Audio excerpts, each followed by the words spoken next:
Well, I'd like to welcome everyone today, our participants and our panelists. Before we begin, I would like to mention a couple of housekeeping items. Live interpretation is available for today's webinar. To activate the translation function, go to the bottom of your screen, click on the globe, and select your language. Buenos días, le quiero dar la bienvenida a nuestros participantes y nuestros panelistas. Quiero comenzar hablando un poquito sobre los detalles de logística. Hoy vamos a tener interpretación en vivo al español. Para activar la función de interpretación, una vez se encienda, van a seleccionar el globo en el fondo de la pantalla y escoger su idioma inglés o español.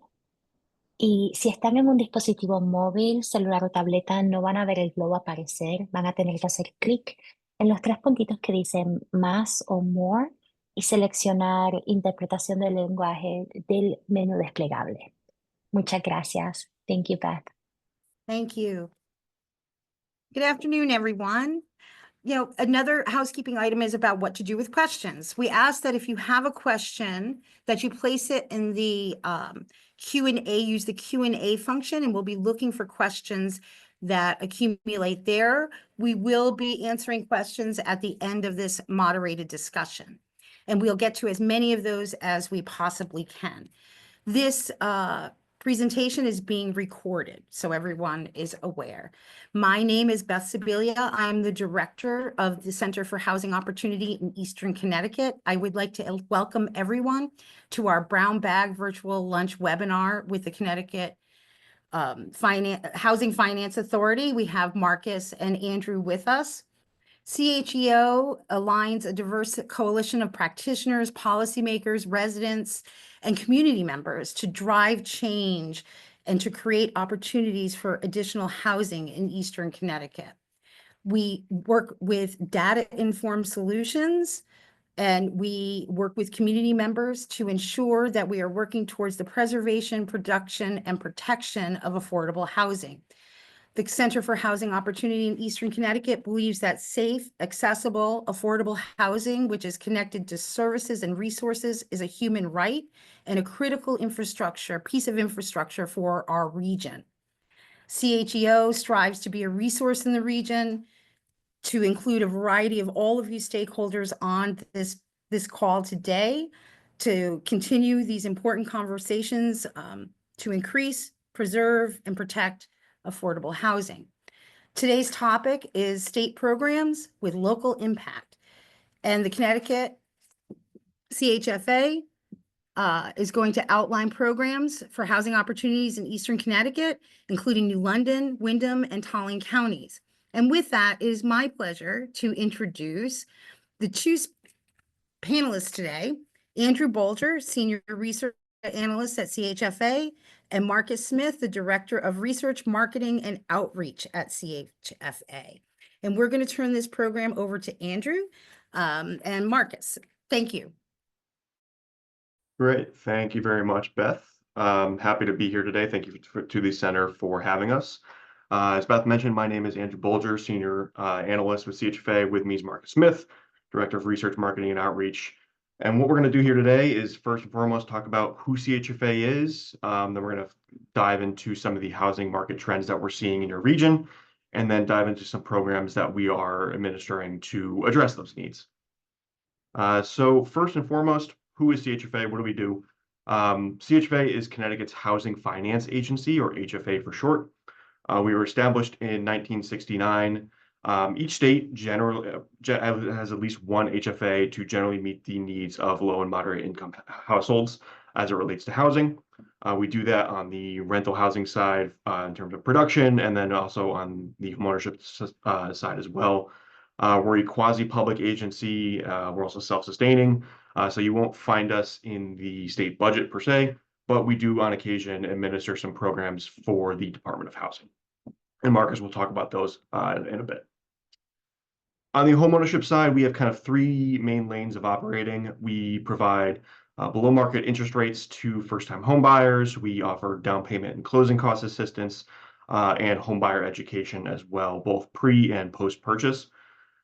We generally restrict restricted to first-time home buyers and also income qualified home buyers, not exceeding roughly 120% of the area median income, or AMI.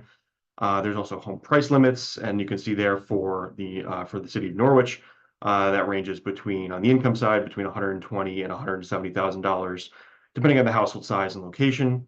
And then the home price limit is roughly $537,000 to $650,000, again, depending on the location. I mentioned the below market interest rates, I just kind of want to put a number on it. What you see here is the average 30-year fixed rate in the market, and then also our average rate last year in those lines. And then in the blue bars, you see the average spread in between those two rates. And it equates to roughly 4 basis points, or 0.4%, and which might seem small, but when you actually do the math on it, it equates for the average borrower to savings of roughly $1,000 a year, which over the course of the life of the mortgage equates to roughly $30,000. So it's a pretty significant savings for the home buyer. On the multifamily side, rental side, we pursue the creation, acquisition, and preservation of rental units. We try to create new affordable units, acquire market rate units, and convert them into affordable units. And we also want to preserve the existing affordable units, both the affordability restrictions, but also the physical quality of the units themselves. And we do that through a whole host of different programs, namely the low-income housing tax credit contribution program, small multifamily loan pool, Bill for CT, and other loan products. And again, Marcus will get into that in just a bit here. We require that a certain number of the units are reserved for income qualified tenants, and it varies between deals, but generally between 50 and 80% of the area median income is the restriction there. And you can see in Wyndham, for a family of 4, that equates to roughly $56,000 or $57,000 to $90,000. So we're going to dive now into kind of the housing needs that we're seeing in your region specifically. And all of the information that you're going to see here today really stems from our 2023 Housing Needs Assessment, or HNA. What the HNA is essentially a report that is intended to serve as a resource for us, for CHFA, and our partners to guide our work with really as close to real-time data and trends as possible so that we can make informed, data-driven decisions. It covers a whole host of different topics, but we're going to get into today is looking at demographics and housing stock, looking at what's called the housing gap analysis, and then dive into kind of more recent current market trends. It incorporates data from HUD, Census, CoStar, Zillow, Home Mortgage Disclosure Act, you name it. And then it's available at that link there, where you'll also find a relatively new interactive dashboard with all the data lines that you're going to see here today, so you can explore the data for yourself. So first off, I always like to lead these conversations off by talking about the demand for housing in Connecticut specifically. Kind of the narrative that the state has told itself over the last decade or so is that we're not really growing in population. We're either flat or just growing a little bit, and so why would we need to increase production of new units? And you can see in the blue bars there that generally holds true. We're increasing in some areas, decreasing in others, and kind of but excuse me, what is universally true is that we're seeing an increase in household formation in those green bars there. And so the census defines a household as being formed as anytime someone moves into a new housing unit. So the typical example being a recent high school or college graduate who's living with their parents, moves into their first apartment, and that original household of 3 is now one household of 2 and another household of 1. And so while the state at large has only seen a 0.5% increase in population over the last 5 years, we've seen a 3.5% increase in the number of households being formed. And the same generally applies for your region as well, with the northeastern region seeing slight population increase, but actually leading the way in terms of the percentage increase in number of households.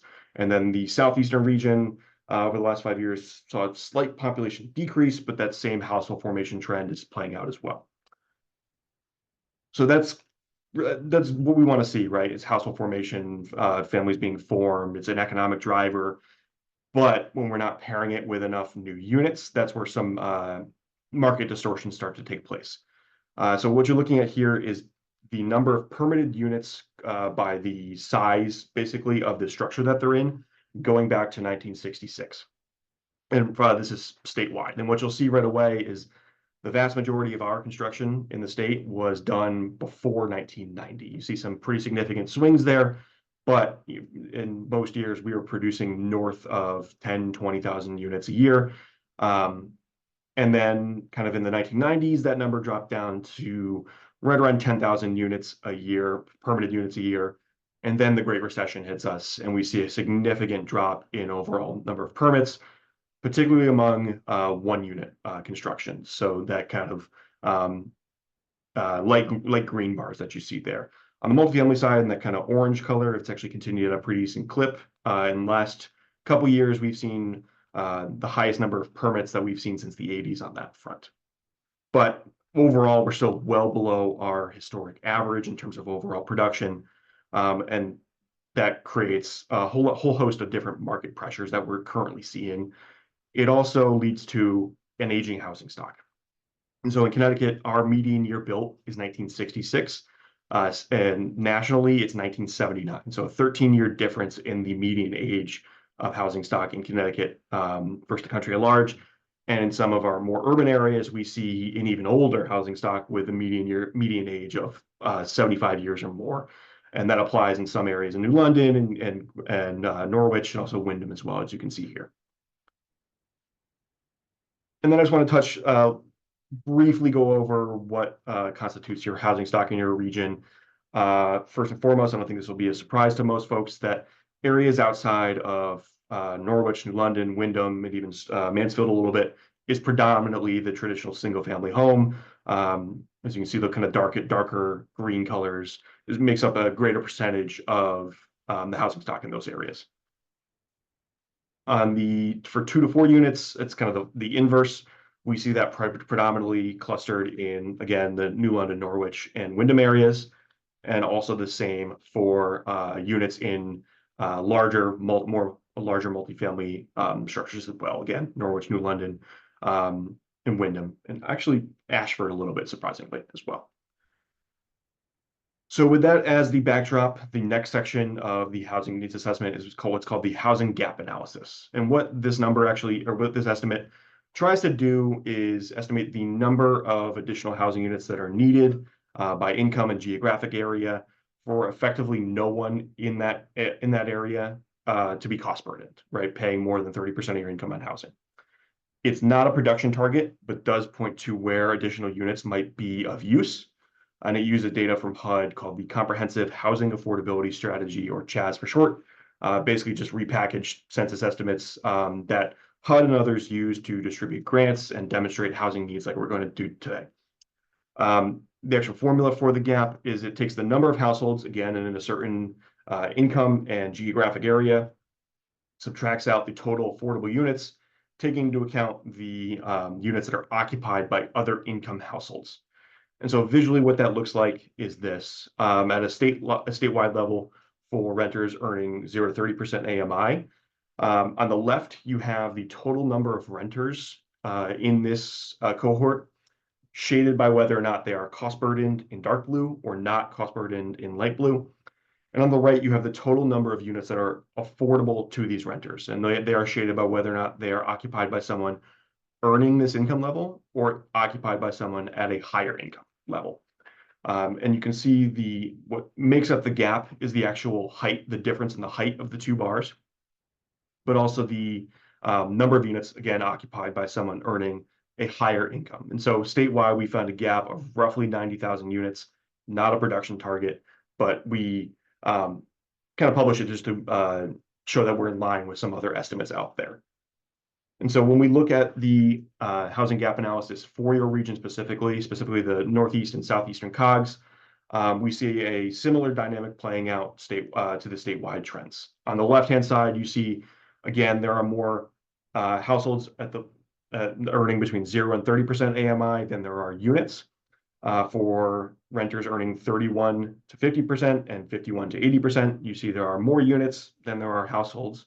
And then for renters earning 80% and above, we see a similar phenomenon playing out to the lower income part of the market, where there are significantly more households in this case than there are rental units affordable to them.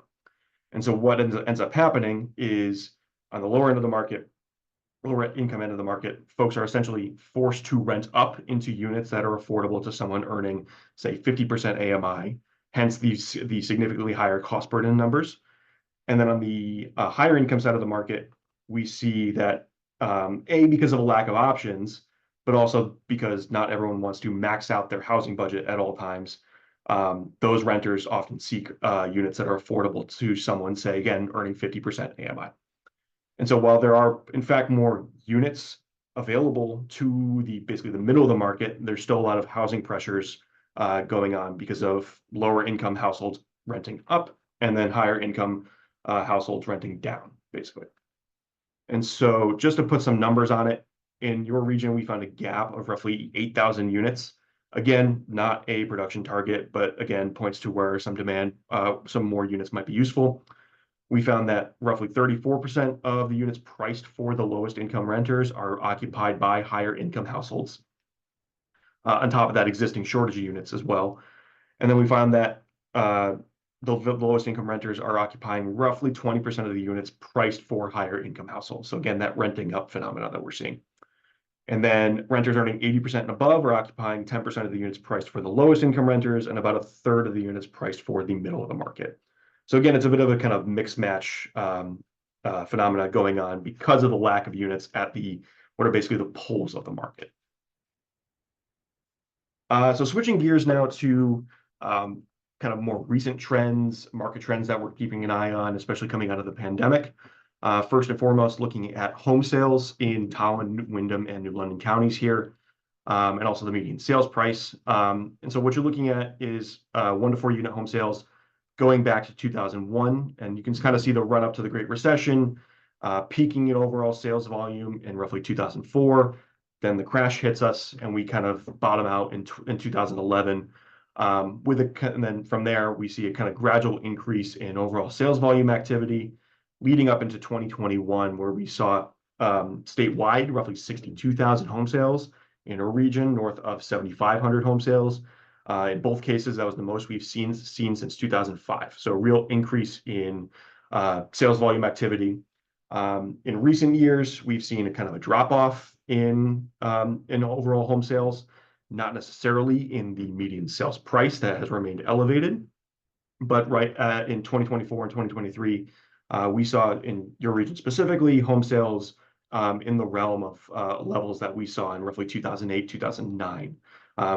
We'll see what this year pans out, but the primary reason for that decrease in activity is what the Fed has done on interest rates to counter inflation in recent years.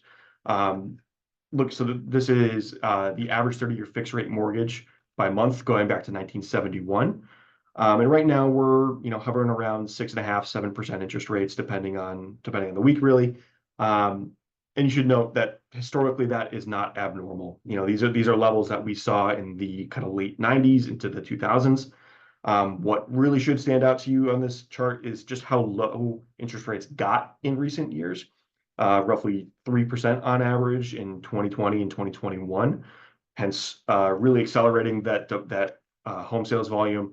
And then in recent years, we see between October 21 and 2022, we saw the largest year-over-year increase in interest rates that we've seen since the 1980s. We basically had interest rates double over that time. And so that has really put a damper on overall demand and sales volume, but it's also affected the number of homes that are just available on the market. And so what you're looking at here is the outstanding residential mortgages by interest rates. And you see what we see in 2024 on the right-hand side there, in that kind of lighter blue and darker orange colors. That is the percent of mortgages that are below 4%. So roughly half of mortgage holders have rates below that level. And that makes up about 2/3 of the market. So about a third of all homeowners don't even have a mortgage at all. All they owe is the taxes and insurance. So their payment is very affordable. Another third have rates that are below 4%. So generally an affordable monthly payment. And so right now in kind of elevated price environment, an elevated rate environment. It's not super attractive for someone who, say, bought their home in 2020 for a 3% mortgage to go out and list their home and capitalize on the equity that they probably have in their house. And so as a result, what we've seen is a real significant drop in just the number of active listings on the market. Again, this is for looking at the southeastern and northeastern COGs. In April, your region had roughly 500 homes for sale, compared to this time in 2019, where there were roughly 1,600 homes for sale. So a significant drop in just what's available on the market. This again resembles statewide trends, but we have seen some improvement in these numbers lately, but again, still significantly below where we were pre-pandemic. And Connecticut specifically is leading the way in terms of this deficit that we're seeing. Statewide in April, we had a 75% deficit in the number of active listings relative to 2019. And you can see in your region specifically with the Southeastern COG at again, that 75% mark. The Northeastern COG is a bit better at 65% lower. And so we can't really tell this story without also looking at it nationally. So this is again, active listing surplus / deficit by county from April of 2019 to 2025. And we see kind of a regional trend playing out where we see areas in the South, particularly in Florida and Texas, seeing inventory levels well above where they were pre-pandemic. And then in Connecticut specifically, and then Northeast and Midwest as well, still well below where they were in 2019. There's a couple different reasons for why this could be happening. First off, that kind of interest rate lock effect I mentioned earlier. There's a lot of insurance issues going on in Florida at the moment. And so one theory for why this is happening is that you have basically a lot of older homeowners who pre-pandemic probably would have maybe sold their home and bought their retirement home in Florida or somewhere down south. Now they're holding off on that because it just financially doesn't pencil out. And so they're holding on to their homes for longer, and that's keeping overall inventory levels pretty low. But so with that supply constraint, again, kind of things get a little bit distorted at the start of the pandemic. Pre-pandemic, we would see the percent of homes sold above what they were listed for, right around 20%, depending on the seasonality. As supply began to get constrained, we saw that number tick up and up and up. And in Connecticut, that number is hovering around roughly half of home sales selling above what they were listed for. The same thing is playing out in the Norwich MSA, as you can see here. But you see nationally, that number is coming back down to where it was before the pandemic hit us.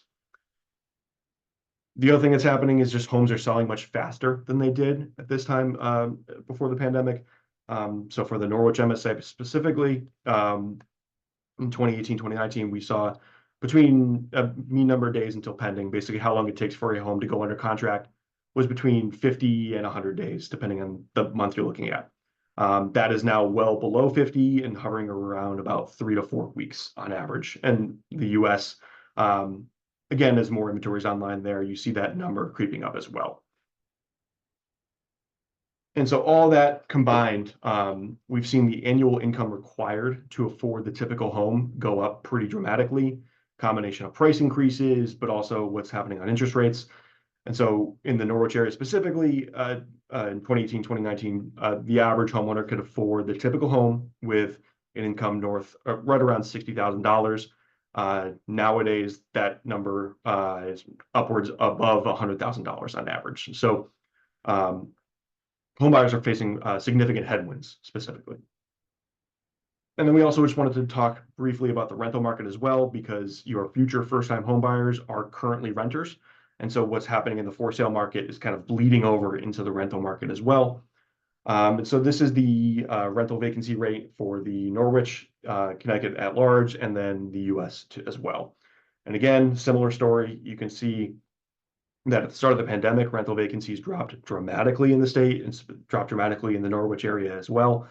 While the US kind of rebounded a bit faster than we did, rental vacancy rates in Norwich and Connecticut right now are roughly 3.5%. which is well below where we were at this time in 2018, 2019. With that rental vacancy rate being so low, what that ends up leading to is rent growth.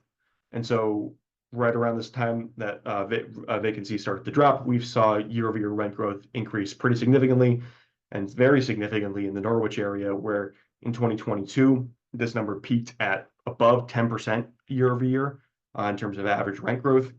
You see it coming back down in recent months, but again, still elevated rent growth that we're seeing in Connecticut and Norwich specifically. And that is just rent growth, right? That's the rate of rent increases that we're seeing. But those increases are baked in, right? And so whereas in 2018, 2019, in the Norwich area, you could afford a typical rent for right around $1,300–1,400. Right now, it is just under $1,800 on average. So roughly a 30% increase over the course of those years. And I also just wanted to point out that actually in the Norwich area, it is now slightly more expensive to rent than it is in the Hartford area. You see in kind of mid-2023, those numbers start to cross. So with that, I hope I didn't depress everyone too much, but I think what is clear is that there is significant need for supporting homeowners and also rental production. And I'm going to hand it off to Marcus to talk about what we're doing on those fronts. Yeah, thanks, Andrew. Appreciate the transition here. So that's exactly what I was going to say is, despite the challenges that Andrew has highlighted, there are a number of resources that are offered at CHFA and with state support to help kind of unwind some of those challenges, right? So Time to Own is certainly one of the more impactful programs that has come out in the most recent years. This program is the Department of Housing program that Connecticut Housing Finance Authority administers on their behalf. It offers up to $25,000 in down payment and closing cost assistance. And the cool thing about this is it's actually a forgivable loan. So for every year that you stay in the home, that the home buyer stays in the home, 10% of the Time to Own loan is forgiven. So if they stay in the home for 10 years, the entire amount is discharged.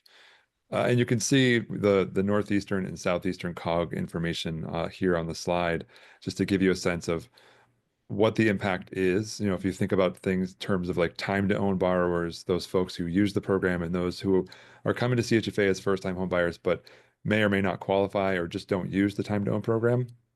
And a side-by-side comparison here, you can see that Time to Own borrowers have significantly lower incomes, but because of the program, they're able to participate. They're able to purchase a home that's comparable in price and pay that monthly payment that's pretty much the same as somebody who isn't getting a Time to Own program. And this is really just a way to help alleviate some of that tension in the housing market and help first-time home buyers remain competitive.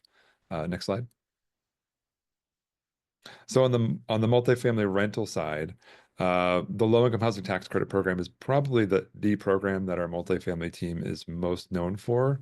It is a federal program that CHFA administers. As Andrew said at the beginning, each state has a housing finance agency, and the low-income housing tax credit program is generally administered by those HFAs, and CHFA is the administrator in Connecticut. Every year we get so the amount of tax credits that we get for the state is based on our population. And we typically get about $10 million worth of tax credits that we can allocate every year for the 9% low-income housing tax credit program. And I'm not going to go into the difference between the 9% and the 4% because we just don't have that much time. But I will say that every year, for the 9% tax credit, it's an extremely competitive process. We just awarded, our board of directors just awarded this year's class of applicants just last month. And oddly enough, it's funny enough, the three of the projects that were awarded are in Eastern Connecticut. And I'm going to roll through those real quick, but just a sense. So here's one in Union Street in New London.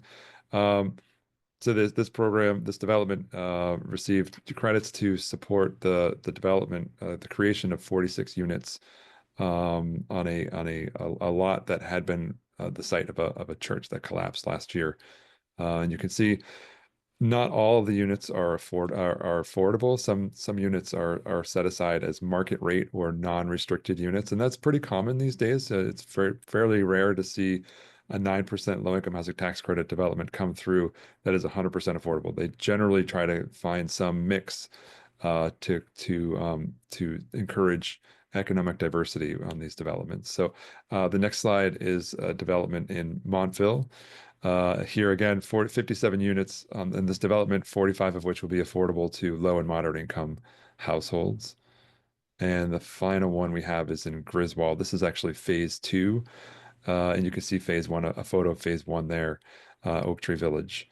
Again, creating 60 units, 48 of which will be affordable to low and moderate income households.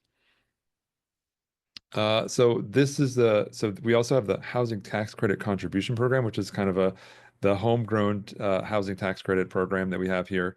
By statute, we get about $10 million a year to allocate through the tax credit program, and it's a 1-for-1 credit. Whereas the 9% low-income housing tax credit, it's generally it's somewhere around 90 cents on the dollar of equity that goes towards the development of affordable housing. Here through HDCC, it's a 1-for-1. So every dollar that an investor receives in tax credits translates into $1 towards the development or towards the program. And HDCC is unique in that it isn't always for large scale affordable housing that you might see on the LIHTC side. In fact, it actually supports a lot of smaller scale development and some home ownership, as you can see kind of personified in this example here. We did a ribbon cutting earlier this year, maybe last month, in New London, of a 2-family new construction home that Hope Inc. had helped develop. And it's so the one unit will be owner occupied by a low-income first-time home buyer, and then the second unit will be rented out to an extremely low-income renter. So just a great example of the flexibility that is provided through HDCC. We see a number of applicants come through this program every year. I think the next round of applications is due coming up. I want to say next month. Next slide. Another unique program that we offer that doesn't get a lot of attention is the small multifamily CDFI loan program. And so CDFI, for those who don't know, stands for the Community Development Finance Institution. It's a way to think about this is a smaller nonprofit community-based bank that looks to provide financing for those activities that aren't supported by what you might think of like commercial lenders, right? So the CDFIs that are participating in this program, you maybe have heard of. Capital for Change is one, and the Hartford Community Loan Fund is another. So they provide financing to borrowers who will acquire and rehab existing homes. There is some new construction component, and historically this has been going towards kind of like the 2 to 20 unit developments. Most of them are kind of in the 3 to 4 unit side. This happens to be the example here from Norwich. It was a 2-unit that had ground floor retail that had been vacant for some time. So the borrower used the funds to acquire the property and convert that underutilized retail space into a studio apartment. And so making a 2-unit into a 3-unit. And you can see the side by side, the before and after, doing significant repairs to the property. With a resource that they generally would probably not have had been able to access going to a conventional lender. The one thing, the unique thing about this program I want to point out is, like I said, it had been historically been going towards to support 2 to 20 unit developments. And recently our board of directors approved the expansion of the program to include single family home ownership development. So it'll be interesting to see where that goes. Next slide. And I think finally, the program I wanted to highlight here is a fairly new one. It's been around for a little over a year. This, again, is a program that the CHFA administers on behalf of the Department of Housing. It's called Build for CT. And really what it's meant to do is to encourage the creation of middle-income housing.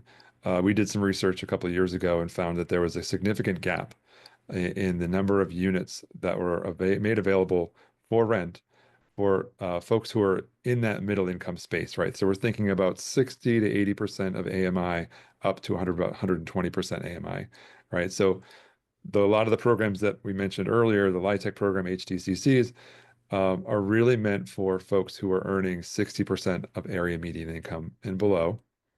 But where Build for CT comes in and helps kind of fill that gap, where market rate housing might be just a bit too expensive for middle income renters, and they're not eligible for lower income housing, restricted housing. So Build for CT helps to encourage developers who are set out to build market rate housing and set aside up to 20%, at least 20% of those units that they were set to build for middle income renters and in exchange for some favorable financing. So here's an example. We have a few examples here in the Eastern Connecticut. There's one in Waterford, and I'm not going to read through all the details. So there's one in Waterford just to give you a sense of where these things are. One in Stonington that we just closed on. And I think there's one more. No, yeah. Here's an interesting one. So here's a hybrid of development that we've seen, whereas the first few phases of the lofts at Panema Mill in Norwich came through our affordable housing programs, like the LIHTC program, and the fourth phase came through the Build for CT program, right? So an interesting approach that the developers took in phasing the project and using different resources that CHFA has to make the development work. And for a full list of developments, we do keep a map that we update quite often on our website. If you go to chfa.org/buildforct, you'll be able to find an interactive map where you'll be able to see where in the state the Build for CT developments are, with a little bit of a kind of a snapshot of particular specific developments with a brief description. So I think that's it. Yes. But thanks again to Beth for the opportunity to talk about our programs and the research that we have at our disposal, and I'd love to hear any questions you might have. Terrific. Thank you, Andrew and Marcus. And we do already have a question in the chat. But I just do want to thank you both. Terrific information. We will be sharing this that is registered. So you'll have access to the links and the data that was shared today. So in the questions, there's one that says, could you confirm what CHFA defines as cost burden? Is it spending more than 30% on housing? If so, is it gross housing costs, for instance, mortgage, rent, utilities, taxes, and the like? Yeah, so we use the national HUD standard. So it's gross rent as a percent of your income. And then same thing on the homeownership side, it's the principal, interest, taxes, insurance. Terrific. And there was great information, Andrew, about market trends over a longitudinal, view. And I think some people may be surprised to see interest rates at 10, 11%, not all that long ago. But where do you see the Connecticut's housing market in the next 6 months? Where do you see the market ending in this year, 2025? It is, I will say, difficult to say. If you asked me that question 6 months ago, I could have told you a story about decreasing rent growth, decreasing inflation, leading to the Fed. And we already started to see it a little bit, leading to the Fed either holding rates steady or even decreasing rates. Doing that would have made it more attractive for someone to list their home. That would have brought inventory back online. We could have seen some moderation in prices. After the various tariff announcements, that's created a lot of uncertainty. It's also potentially inflationary. And so my answer is, I don't know, unfortunately. I wish I had a crystal ball, but things are in such flux in terms of the bond market and interest rates, it's difficult to see.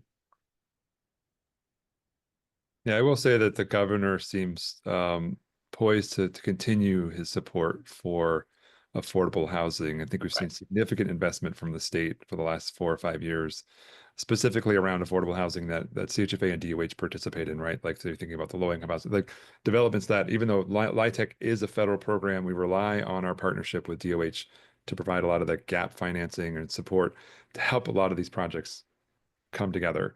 and the state continues to want to support those developments and those funding those resources, in addition to funding things like time to own, build for CT, and a few other programs that we'll see. We're kind of waiting and seeing how this legislative session pans out. But I am confident that Connecticut is doing what it can to kind of maybe hedge against what might be happening at the macro level. Right. And then just a shameless plug for myself, I would suggest checking out the dashboard that I mentioned earlier, because it's as close to real time as you can get. So you can follow along with us. Appreciate that. And we also have a question in the chat. We will be sharing the slides that were presented today during this webinar. So we will be sharing that and the recording as well. And if you would please put any questions in the Q&A box, and we will get to them and hopefully get to all of them that you have. And what other rental, you talked about some of the rental development programs that CHFA has. Are there other rental development programs that you didn't mention in this webinar that CHFA has, or products or assistance? Yeah, those are kind of the main ones that we talk about, right? So the LIHTC program, HTCCs, built for CT, and then to a smaller degree, the small multifamily program. I mean, I think the small multis could be kind of one of the dark horse here, as far as a program that not a lot of folks have heard about, but could certainly make some real difference, especially in like if you go back to that slide, or you don't have to, but if you think back to that slide that Andrew showed, that showed a lot of the older housing stock that may exist across the state. This program is perfect for that, right? So you're thinking about older housing stock that may have fallen into disrepair, may be abandoned or blighted. Certainly not a requirement of the program, but it helps. This resource can help bring a lot of those programs back online. Yeah, and I just saw a question pop up in the chat. Can you explain a little further? So single family homes, that's a TBD. I don't have a whole lot of information. I think we're still trying to frame out that program a little bit more. The board has given us the kind of go ahead to figure out how it might work with a single family owner occupied house. It's one of those things that we need to get together with our CDFI lending partners, because ultimately we're lending through them, right? So the funding comes from us and from our partners at OPM through the program to the CDFI partners. So it's really kind of working with them to define the program and figure out how it's going to work. But I think as soon as we get more details, we'll certainly bring those forward. Terrific. And then that raises the question of what CDFIs, you mentioned Capital for Change, and I think Hartford, I'm going to mangle Hartford Loan Fund. Community Loan Fund, yep. What other CDFI products are available to those in Eastern Connecticut? And typically who applies, or what type of agency or organization applies to a CDFI? Sure, and I know that the Housing Development Fund, or HDF, is certainly a lot of folks think of them as Western Connecticut, but they're expanding their operations and their reach to cover, I think, just about the entire state. When it comes to what they do, it depends. Each one has their own focus, whether it's energy efficiency or homeownership. I know, for example, HDF is a great partner on our supporting homeownership. They provide counseling, they provide first-time home buyer supports like down payment assistance. They have a lot of really cool programs that they operate through their house. So I think it depends on what the need is, because each CDFI kind of brings their own particular focus. So would a developer or nonprofit organization first go to a CDFI or to CHFA? Yeah, so for the small multis program, for example, they would want to go to one of those two CDFIs first, and it's kind of start that engagement there, and then we would work. That CDFI would come to us as part of the program. So you could come to us certainly, but we would just refer you over to one of those two CDFIs. And we talked about smaller multifamily. Are there any opportunities for homeownership rehab? What type of programs does CHFA have that would allow a homeowner to rehab their property?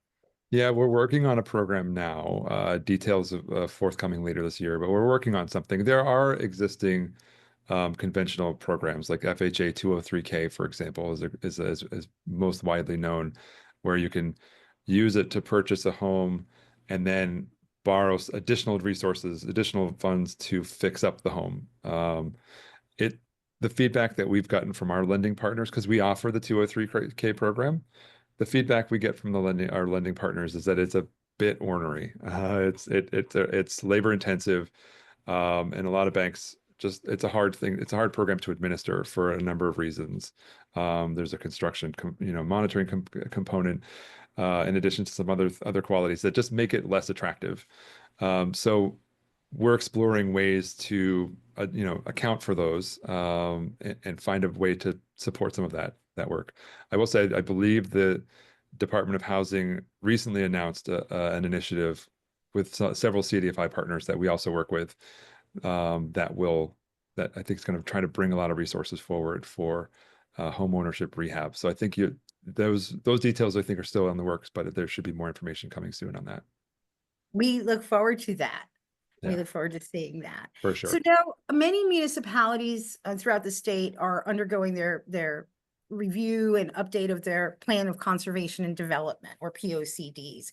I know we have some planners and members in that community on this call. Could you speak a little bit to what you would recommend that municipalities consider when they are going through the POCD to allow for, meaningful action and steps towards increasing housing opportunities in their communities? Yeah, Andrew, do you want to take this one? I know you do a lot of work with the outreach and our roadshow stuff that we do. Yeah, I mean, we, as it relates to Plan of C&Ds, we haven't helped with those specifically, but we have assisted on developing the affordable housing plans for various towns. We've done some stuff with the Naugatuck Valley COG specifically in terms of putting those reports together. But my suggestion would be I would say, reach out to us, have conversations like these, and just learn about what we have available in terms of both on the data side, but also the programmatic side as well. Perfect. Yeah, I appreciate that. And I remember when I first started practicing law eons ago, that there was the officer and teacher next door program. Does CHFA have programs that are directed to particular occupations, like that former old program? Yeah, we do. So we're currently on our homeownership side, we have a program that's meant to support or to provide additional incentive for homeownership among teachers, police officers, active military and veterans, and folks who might have a disability. And those programs typically offer a reduction in their interest rate.